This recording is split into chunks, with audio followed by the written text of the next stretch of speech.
আমরা নির্বাচন কমিশন সহ প্রশাসনের ঊর্ধ্বতন কর্মকর্তাবৃন্দকে আহ্বান করছি যে নির্বাচনের ময়দানে যদি সঠিকভাবে নিরপেক্ষভাবে ভূমিকা পালন না করে এবং লেভেল প্লেইং ফিল্ড যদি তৈরি করতে না পারে তাহলে এই নির্বাচন জাতির প্রত্যাশা পূরণ করতে ব্যর্থ হবে। তাই আমরা বর্তমান সরকারকে অনুরোধ করব যে এই সমস্ত ফ্যাসিবাদী গোষ্ঠীকে এখনই থামানো দরকার, অন্যথায় নির্বাচন বিতর্কিত হবে বলে আমরা মনে করি। রহমানির রহিম। প্রিয় সাংবাদিকবৃন্দ, আসসালামু আলাইকুম ওয়া রাহমাতুল্লাহ। হিন্দু ভাইদের আদাব।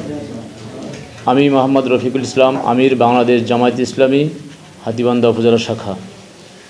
সম্মানিত গণমাধ্যম বন্ধুগণ, আমি গভীর উদ্বেগের সাথে জানাচ্ছি যে গত 25/1/2026 ত্রয়োদশ জাতীয় সংসদ নির্বাচনে লালমিহাট 1 হাতীবান্ধা পাটগ্রাম সংসদীয় আসনের 11 দলীয় জোট মনোনীত সংসদ সদস্য পদপ্রার্থী জনাব আনোয়ার ইসলাম রাজুর দাঁড়িপাল্লা প্রতীকের পক্ষে ভোট প্রার্থনার জন্য জামায়াতের একদল পর্দানশীল নারী কর্মী হাতীবান্ধা উপজেলার টংভাঙা ইউনিয়নের 2 নং ওয়ার্ড কসাইটারির নব্য বিএনপি সাইদুল ইসলাম পিতা টেডি কসাইয়ের বাড়ির সামনে গেলে হাতীবান্ধা উপজেলা স্বেচ্ছাসেবক দলের সভাপতি নূর নবী কাজল এবং টংভাঙা ইউনিয়ন বিএনপির সভাপতি আশরাফ হোসেনের নেতৃত্বে বিএনপি ও তার অঙ্গ সংগঠনের বেশ কিছু নেতাকর্মী জামাতের মহিলা কর্মীদের হিজাব ও নেকাব জোরপূর্বক খুলে দেয় এবং নির্বাচনী প্রচারণায় বাধা সৃষ্টি করে।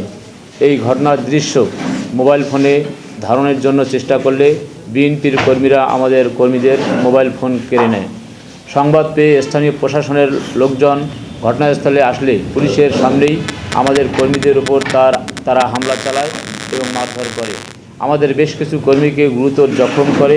বর্তমানে আহত কর্মীরা রংপুর হাসপাতাল এবং হাতীবান্ধা হাসপাতালে কাতরাচ্ছে। উক্ত ন্যাক্কারজনক ও ঘৃণিত অপকর্মের তীব্র নিন্দা ও প্রতিবাদ জানাচ্ছি। মোহাম্মদ জালাল উদ্দিন, যুবদল নেতা আনোয়ার হোসেন, আশরাফ আলী মেম্বার ও ফজলাল মেম্বার, থানায় হামলাকারী সন্ত্রাসী কাজল সহ আরও অনেকের নেতৃত্বে পূর্ব পরিকল্পিতভাবে হামলা চালানো হয়। স্বয়ং পুলিশ প্রশাসনের লোকও টানের ভয়ে অন্যের বাড়িতে আশ্রয় নেয়।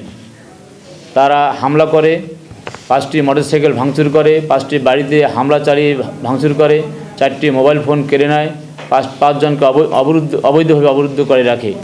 সম্মানিত জাতির বিবেক সাংবাদিকবৃন্দ, আমি আপনাদের মাধ্যমে জাতির বিবেকের কাছে প্রশ্ন করছি, যে দলের নেতাকর্মীদের কাছে আমাদের শ্রদ্ধেয় মা বোনদের পর্দা, হিজাব, নেকাব ও ইজ্জত নিরাপদ নয়, সেই দল রাষ্ট্রীয় ক্ষমতায় আসলে জাতি কতটুকু নিরাপদ থাকবে? প্রিয় গণমাধ্যম বন্ধুগণ, গণতান্ত্রিক পদ্ধতির নির্বাচনে সকল প্রার্থীর ভোট চাওয়ার আইনগত অধিকার আছে।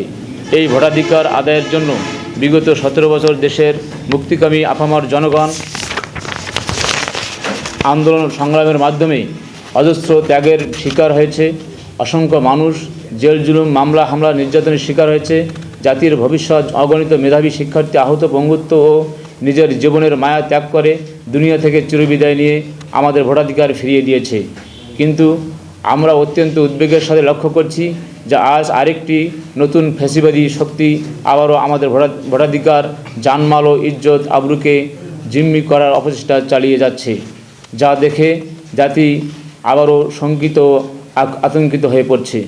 প্রিয় সাংবাদিক ভাইরা, এমত অবস্থায় আমরা নির্বাচন কমিশন সহ প্রশাসনের ঊর্ধ্বতন কর্মকর্তাবৃন্দকে আহ্বান করছি যে নির্বাচনের ময়দানে যদি সঠিকভাবে নিরপেক্ষভাবে ভূমিকা পালন না করে এবং লেভেল প্লেইং ফিল্ড যদি তৈরি করতে না পারে তাহলে এই নির্বাচন জাতির প্রত্যাশা পূরণ করতে ব্যর্থ হবে। তাই আমরা বর্তমান সরকারকে অনুরোধ করব যে এই সমস্ত ফ্যাসিবাদী গোষ্ঠীকে এখনই থামানো দরকার, অন্যথায় নির্বাচন বিতর্কিত হবে বলে আমরা মনে করি। সবাইকে ধন্যবাদ।